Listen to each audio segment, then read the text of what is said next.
narkoba segitunya? Ya aku beli ya dari uang jajan aku, kadang malah aku sampai nggak makan dulu, sampai nyimpen duit makan aku sampai nggak makan buat beli narkoba. Selamat datang di podcast Kelompok 7, tempat di mana kita membahas berbagai fenomena sosial yang terjadi di sekitar kita. Pada kesempatan ini, kami akan membahas sebuah fenomena yang sudah tak asing lagi di telinga kita dan juga menjadi kekhawatiran besar bagi para remaja maupun orang tua. Remaja, titik gelap, dan juga pergaulan. Sekarang kita akan berbicara dengan Jeff, seorang siswa yang mengalami perubahan signifikan setelah ia terjerumus dalam narkoba. Selamat datang Jeff, silakan duduk.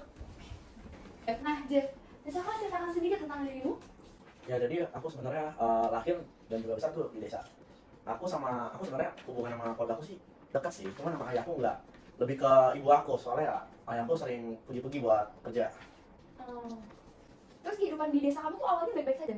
Iya baik-baik aja sih, kayak aku tuh di desa kalau misalnya ada ulangan itu aku pasti gak bakal khawatir karena aku pasti dapat 100 gitu. Iya, anak pintar ya di desa Iya. ya? Kalau di desa tuh aktif ikut organisasi gitu di sekolah? Oh iya, aku dulu pas itu masih aku ikut OSIS. Oh, nah tapi kedengarannya kehidupan kamu di desa tuh cukup bagus ya? Kenapa kok bisa sampai akhirnya pindah ke Jakarta? Ini gimana tuh ceritanya? Aku pindah ke Jakarta tuh gara-gara pekerjaan baru ayah aku sih, jadi dia pindah ke kota. Jadi nggak mau kita juga pindah ke Jakarta. Terus juga kalau kami mengharapkan kalau ada kehidupan lebih baik lah di Jakarta. Awalnya aku nggak seneng sih, karena ya aku harus meninggalkan lingkungan aku dari kecil gitu sama teman-teman aku udah akrab kan di sana. Cuma gara-gara harus pindah ya pasti juga lebih susah lah. Tapi pergaulannya menurut kamu beda nggak dari desa sampai ke kota ini? Kalau menurut aku sih beda banget, karena orang-orang di desa tuh gimana ya, lebih akrab gitu, lebih terbuka lah. Terus juga gampang buat teman-teman di situ di desa. Sedangkan kalau di kota tuh aku bilang kayak orang-orangnya tuh gimana ya, individualis lah atau kayak terlalu tertutup gitu. Terus juga di sekolah mereka masih punya geng-geng sendiri gitu loh. Tapi akhirnya kamu nggak punya teman juga dong? Kamu pasti juga ikut masuk geng-geng seperti itu ya pada akhirnya? Iya, aku masuk ikut geng gitu dari teman-teman aku yang sering pergi-pergi lah di sekolah gitu. Nah, pergaulan mereka tuh menurut kamu gimana? Apakah beda dengan teman-teman kamu di kota? Beda sih, karena mereka tuh gimana ya, kalau anak-anak di desa tuh pasti lebih taat lah, kayak mereka paling pulang tuh sore-sore gitu. Kalau mereka tuh mungkin bisa pulang sampai malam, sekarang mereka sampai ngerokok, minum-minum. Oh, suka nongkrong sampai malam gitu? Dan kamu juga ikutan akhirnya? Makin kelamaan, sebenarnya aku dulu pasti pulangnya sore, aku bilang kayak aku nggak bisa lah. Terus makin kelamaan, itu aku merasa tertekan lah, jadi akhirnya makin lama aku masuk ikut gitu loh, sampai malam-malam. Kamu akhirnya karena kamu tertekan dengan pergaulan kamu merasa harus ikut sama mereka. Nah, awalnya tuh cuma ngerokok, minum doang gitu ya? Tapi mengingat kamu diundang sini karena kamu akhirnya narkoba, nah itu gimana ceritanya kok bisa? Padahal kamu kan awalnya di desa tuh baik-baik saja. Awal-awalnya ya, teman-teman aku tuh kayak ngajak secara halus lah, kayak ayolah coba aja lah sekali aja gitu, pasti nanti langsung wah gitu. Oh, dan kamu dikasih iming-iming seperti itu kamu tergiur akhirnya? Awal-awal sih aku enggak, karena aku ya pasti juga pernah lihat kayak kasus-kasus kayak begitu kan. Aku awalnya enggak, cuman ya gara-gara itu lagi pasti teman-teman tuh pasti sering banget gitu ngajakin aku. Akhirnya aku merasa tertekan ya, aku cobalah sekali-sekali gitu. Akhirnya makin lama malah ikut terjerumus gitu. Pas pertama kali coba tuh kamu ada perasaan kamu tuh gimana? Apakah kamu kepikiran wah nanti aku tangkap atau nanti akhirnya aku adiksi gitu? Enggak sih, sebenarnya aku kayak nyobain tuh karena udah yakinin banget sama teman aku. Gak mungkin lah, orang gue juga sering banget kok kayak gini, kagak pernah ketangkep, kagak pernah apa. Ya akhirnya ikut gitu loh. Nah, akhirnya pas kamu udah nyoba itu apa efeknya terhadap hidup kamu? Apakah berubah? Jujur menurut aku sih berubah banget. Kayak performa di sekolah aku turun. Aku yang dulu rajin sekarang jadi kayak males-malesan. Terus yang harus pulang sore belajar, aku malah jadi sering nongkrong malam-malam. Ya pokoknya jadi beda lah sifat aku gitu. Mengingat kamu kan sekarang berarti tinggal sama ibu doang ya karena ayah kamu bekerja. Nah, setelah kamu mengonsumsi narkoba itu, apakah hubungan kamu dengan ibu kamu juga berubah? Berubah karena pas aku setelah ini kan aku jadi nggak menghabiskan waktu dengan ibuku, lebih ke sama teman-teman aku, gara-gara ya aku pulang malam. Jadi malam tuh ibu aku masih udah tidur, jadi aku yang dulunya sering ngobrol, sering curhat ke ibu, sekarang udah nggak pernah lagi. Nah, tapi mengingat ayah kamu kan juga kerja serabutan kan, terus kamu pindah ke kota juga karena tekanan pekerjaan ayah kamu. Nah, kamu tuh dapat uang dari mana? Kok bisa beli narkoba segitunya? Ya aku beli ya dari uang jajan aku, karena malah aku sampai nggak makan dulu, sampai nyimpen duit makan aku sampai nggak makan buat beli narkoba. Tapi kamu pernah nggak kayak diam-diam ngambil uang ibunya gitu? Dulu pernah sih, pernah. Langsung saja mendengarkan kesaksian dari Ibu Jeff, di mana ia mendapati buah hatinya telah terjerumus dalam kehidupan gelap narkoba. Jangan masuk dulu. Kan ya. Nah, bagaimana sih perbedaan Jeff setelah dan sebelum pindah ke kota gitu? Jeff tuh dulu anaknya sangat baik dan rajin, tidak pernah membuat masalah, dan ya cukup besar sih perubahannya. Dan dia tuh mulai awalnya dia tuh cerita, biasanya pulang sekolah dia cerita sama saya hari ini gimana, tapi sekarang dia lebih memilih untuk di kamar saja.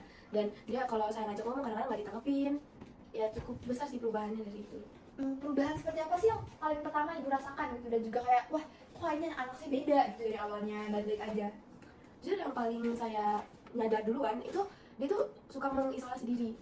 Jadi dia tuh lebih suka ke sendirian, dulunya suka ngobrol sama saya, kita suka makan bareng, dan sekarang dia lebih cenderung diem, main HP atau di kamar sendiri. Karena saya cuman ngajak ngobrol yang hal yang biasa, dia suka tiba-tiba marah, kebawa emosi, tiba-tiba teriak-teriak atau membentak saya. Jadi ya saya cukup bingung waktu itu. Nah, bagaimana sih kok ibu bisa awalnya kepikiran wah anak saya ini kayaknya makin narkoba gitu? Karena pertama perubahan sikap, dan saya juga sempat menemukan barang-barangnya di tas sekolahnya. Tapi untuk dia beli narkoba tuh gimana ya bu? Kok bisa anak kecil itu beli narkoba? Saya tidak tahu, tapi ada suatu waktu pas dia tuh sering banget minta uang. Kayak tapi uangnya tuh bukan buat narkoba ya, dia mintanya tuh buat buku, sekolah buku, makan. Kadang tuh bisa 5 kali per minggu minta uang di sekitar 100 sampai 300 ribu. Dan itu ibu ngasih semua uangnya? Iya, soalnya saya tidak memikirkan hal yang aneh, kan dia anak saya, jadi ya saya kasih lah. Nah, gimana kok sampai ibu bisa ketemu tuh ceritanya gimana bu? Padahal kan dia punya anaknya awalnya baik-baik kan, pasti ibu gak pernah nyangka kan dia udah mengonsumsi kayak begituan. Jadi tuh hari itu tuh saya lagi membereskan barang-barangnya, dan saya membuka tas sekolahnya kan, dan saya menemukan plastik kecil dan isinya tuh sebuk-sebuk putih. Dan ya saya langsung konfrontasi, saya nanya dong ke dia, tapi dia mengelak, dia marah-marah, dan ya pokoknya dia gitu, dan saya langsung nangis seperti itu. Setelah mendengar kisah dari Jeff dan juga kesaksian dari ibunya, kita juga akan mendengar hal-hal penting dari seorang dokter bernama Dr. Joel. Ia adalah seorang psikolog yang seringkali menangani kasus penyalahgunaan narkoba di kalangan remaja. Langsung saja. Ya. Selamat datang Dr. Joel. Bisa kamu ceritakan sedikit dari sudut pandang psikologis apa yang biasanya menjadi penyebab utama seorang dapat terjerumus dalam narkoba? Ya, terima kasih sudah mengundang saya. Jadi jika kita bicara tentang penyalahgunaan narkoba, ada beberapa faktor yang menyebabkan remaja tersebut dapat memicu untuk akhirnya narkoba gitu ya. Misalnya yang pertama adalah tekanan sosial atau peer pressure-nya. Jadi remaja itu cenderung mau diterima oleh sekelilingnya, atau kalau di Jeff itu kan memang ingin diterima oleh teman-teman barunya di perkotaan gitu. Nah, jadi mereka melakukan itu agar Jeff melakukan itu agar tidak merasa asing bagi teman-teman mereka. Kedua adalah faktor dari keluarga dan juga lingkungannya. Itu termasuk juga dengan faktor psikologi dalam dirinya, seperti stres dan kecemasan yang akan menyebabkan Jeff ini pikirannya jadi tidak tenang, sedang karena lingkungannya baru membuat dia tidak tenang, juga membuat dia tidak dapat berpikir dengan jernih dan memutuskan keputusan yang salah gitu. Nah, dari sisi psikologi sendiri, bagaimana sih narkoba itu bisa mempengaruhi emosi dan juga otak seorang remaja? Karena seperti yang kita lihat kan, bahwa di kasusnya Jeff ini, dia sangat berubah emosi dan juga pikirannya kan? Narkoba memiliki pengaruh yang sangat besar untuk otak kita, terutama pada remaja yang otaknya masih dalam tahap perkembangan. Narkoba dapat mengganggu keseimbangan zat kimia dalam otak kita yang bertanggung jawab untuk perasaan senang kita, senang, emosi, marah, sedih, juga dalam pengambilan keputusan. Ini juga narkoba ini dapat menyebabkan kecanduan dan penggunanya yaitu Jeff akan merasa terus mencari sensasi yang ada dalam narkoba tersebut. Lalu apakah dampak dari narkoba ini juga mempengaruhi segi sosial remaja tersebut? Nah, dari segi sosial, penyalahgunaan narkoba ini juga bisa merusak hubungannya dengan keluarga dia dan juga temannya. Bisa kita lihat dari ceritanya Jeff, dia mulai menarik diri dari ibunya, dia percakapannya dengan ibunya udah tidak hangat lagi, prestasinya menurun, dan bahkan dia sampai mencuri uang dari orang tuanya. Nah, ini adalah pola yang sangat umum dari pengguna narkoba, pecandu narkoba gitu. Nah, remaja yang kecanduan narkoba ini sering kali akhirnya kehilangan percaya diri mereka, juga kehilangan kepercayaan bagi orang-orang juga sekitarnya gitu. Jadi dengan adanya ketergantungan ini mereka juga lebih sering untuk melakukan tindakan kriminal gitu, karena yang mereka pikirkan akhirnya hanya mencari sensasi tersebut dari ya kondisi otak tadi gitu. Tapi gimana sih caranya biar bisa pulih itu? Pertama, jangan takut untuk mencari bantuannya. Jika pengguna sekarang merasa kesulitan atau tertekan, bicara dengan guru, orang tua, konselor, atau juga dengan saya gitu. Kedua, pilihlah pergaulan yang positif, berteman-temanlah dengan orang-orang yang juga fokus dalam pengembangan diri mereka gitu, agar akhirnya tuh lingkungan perkembangan diri Jeff dan juga teman-temannya adalah pergaulan yang sehat akhirnya. Dan ketiga, temukan cara yang sehat untuk mengatasi stres, seperti misalnya olahraga, seni, atau kegiatan positif lainnya.